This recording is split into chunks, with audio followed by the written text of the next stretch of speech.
بسم الله الرحمن الرحيم. الحمد لله رب العالمين، والصلاة والسلام على سيد الأنبياء والمرسلين وعلى آله وصحبه أجمعين ومن تبعهم بإحسان إلى يوم الدين. اس پروگرام کے میزبان خصوصی جناب بیرسٹر اسدالدین اویسی صاحب، حضرات علماء کرام، ہمارے مشائخ اور بزرگان، محترم بھائیوں اور بہنوں، بڑی اہم باتیں آپ حضرات نے سن لی ہیں. میں صرف 3-4 منٹ میں ایک دو بہت ہی ضروری بات کی طرف متوجہ کرتا ہوں. میری درخواست ہے کہ آپ لوگ تھوڑی دیر خاموشی کے ساتھ سن لیں. پہلی بات یہ ہے کہ بعض لوگ یہ تاثر دے رہے ہیں کہ سپریم کورٹ نے 2 شقوں میں جو وقف ترمیمی قانون پیش کیا گیا تھا اس کی 2 شقوں پر اس نے اعتراض کیا ہے. وقف بائی یوزر کو قبول کر لیا ہے اور وقف کے مینجمنٹ میں مسلمانوں کی نمائندگی ہو اس کو قبول کرنے کا عندیہ دیا ہے. اس لیے اب احتجاج کرنے کی ضرورت نہیں ہے. یاد رکھیے یہ دھوکہ ہے، غلط فہمی. کورٹ نے اس قانون کو ابھی مکمل طور پر رد نہیں کیا ہے بلکہ وقتی راحت دی ہے. ہم یہ ضرور امید رکھتے ہیں کہ ہماری عدالت عالیہ انصاف سے کام لیتے ہوئے اس پورے قانون کو رد کر دے گی، لیکن ابھی ہمیں مطمئن نہیں ہونا ہے. آپ دیکھیے اس قانون میں یہ بات بھی شامل ہے کہ جو لمیٹیشن ایکٹ ہے، کسی زمین پر 12 سال یا اس سے زیادہ کسی کا قبضہ رہا ہو تو وہ زمین اسی قابض کی ملکیت سمجھی جائے گی.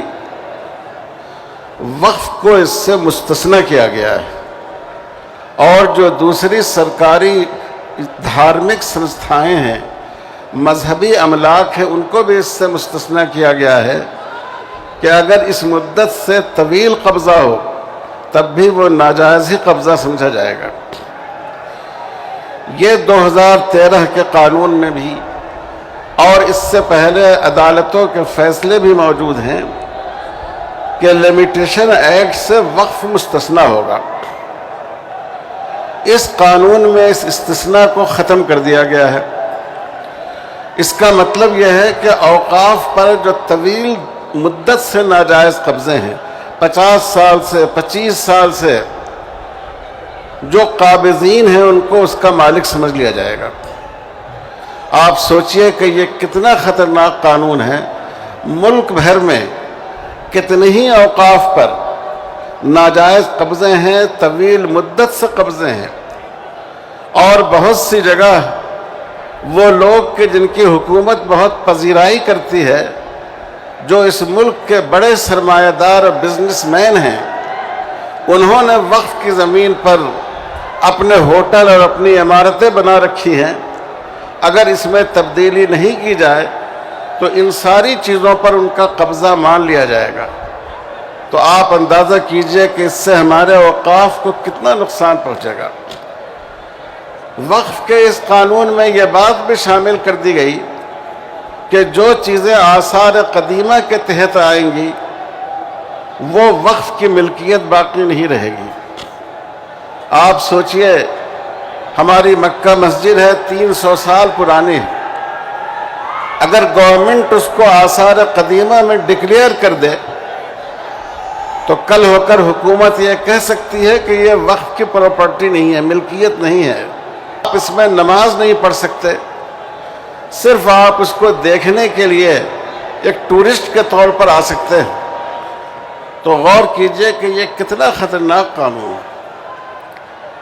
ابھی بھی اس قانون میں یہ بات باقی ہے کہ کوئی مسلمان جب تک 5 سال سے مسلمان نہ ہو اس کو اسلام قبول کیے ہوئے 5 سال ہو گیا ہو اور وہ عملی طور پر اسلام کے احکام پر عمل کرتا ہو، اسی کو وقف کرنے کی اجازت ہوگی۔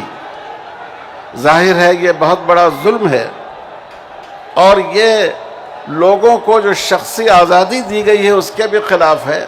اگر کوئی شخص آج مسلمان ہوتا ہے، اللہ نے اس کو بہت ساری دولت دے رکھی ہے، اور وہ چاہتا ہے کہ اپنی آخرت کے لیے اپنی املاک کے کچھ حصے کو وقف کر دے، تو اس قانون کے تحت وہ وقف نہیں کر سکتا۔ ہمارے اس دیش میں ہندوؤں اور مسلمانوں کے درمیان ہمیشہ قومی یکجہتی رہی ہے، بھائی چارے کا تعلق رہا ہے۔ بہت سے مسلمانوں نے ہندو سنستھاؤں کے لیے اپنی زمینیں دان کی ہیں۔ نظام حیدرآباد نے جتنی مدد کی انہوں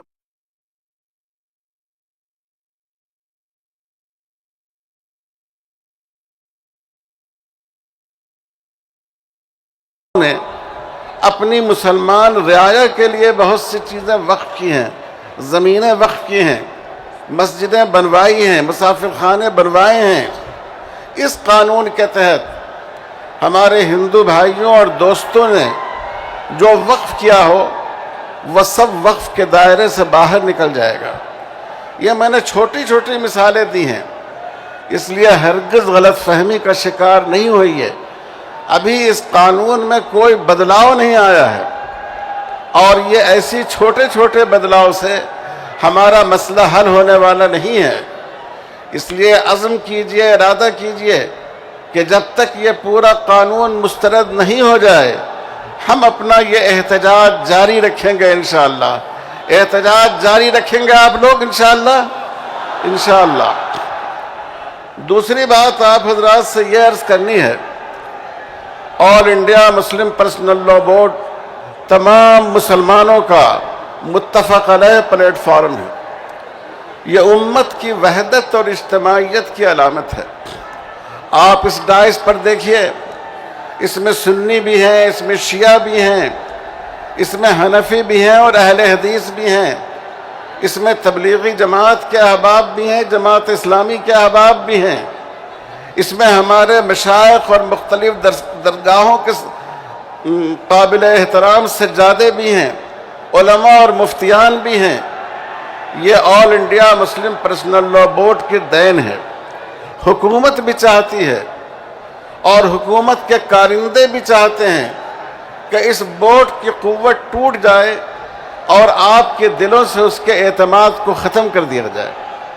افسوس ہے کہ ہمارے بہت سے مسلمان نوجوان اپنی نادانی میں سوشل میڈیا کے ذریعے مسلم پرسنل لاء بورڈ کو بے وزن کرنے کی کوشش کر رہے ہیں، ان کے خلاف جھوٹے پروپیگنڈے کر رہے ہیں، یا جھوٹے پروپیگنڈوں کو بغیر سوچے اور تحقیق کیے اس کی تائید کر رہے ہیں۔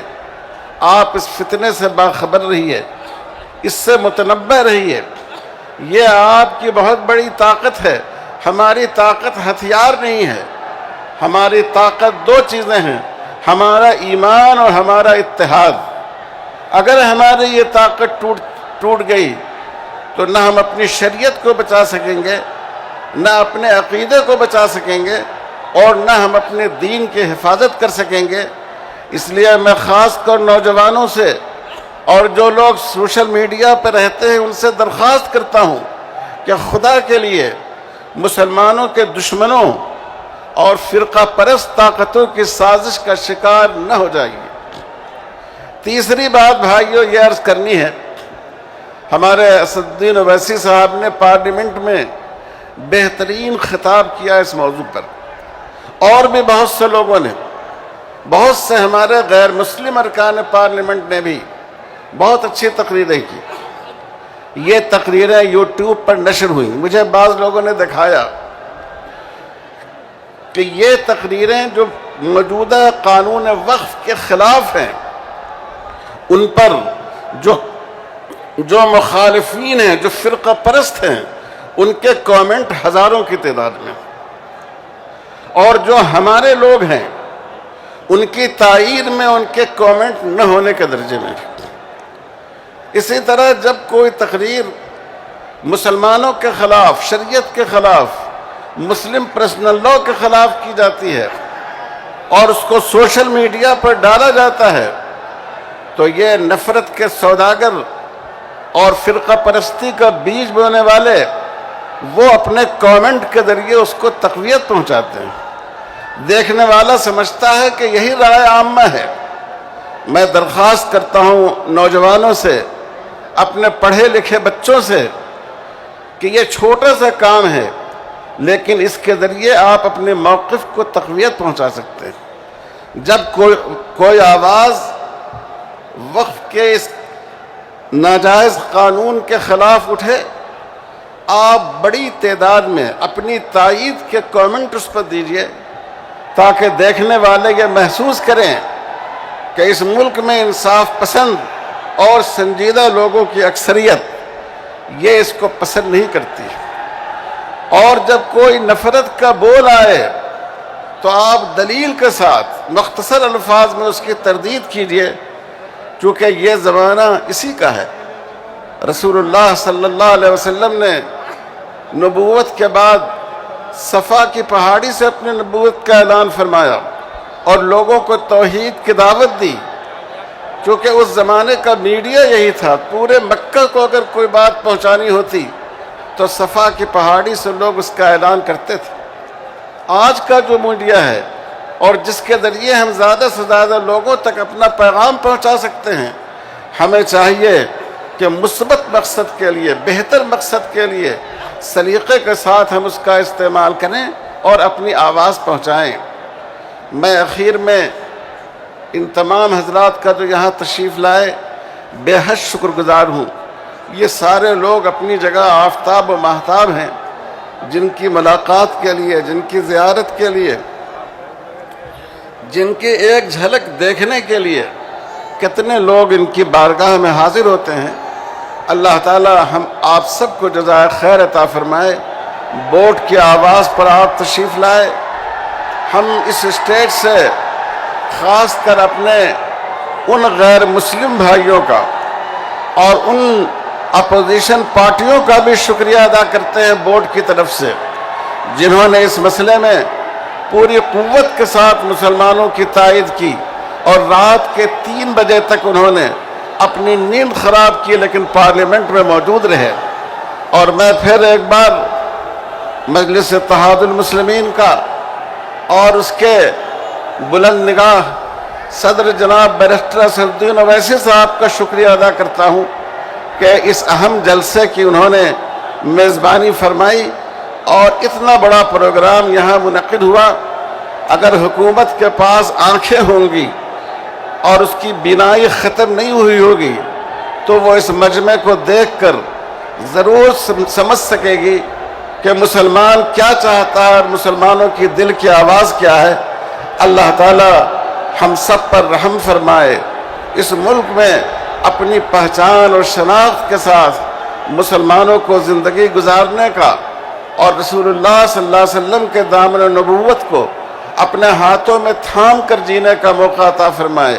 وصلی اللہ علی خیر خلقہ محمد وعلی آلہ وصحبہ اجمعین والحمد للہ رب العالمین۔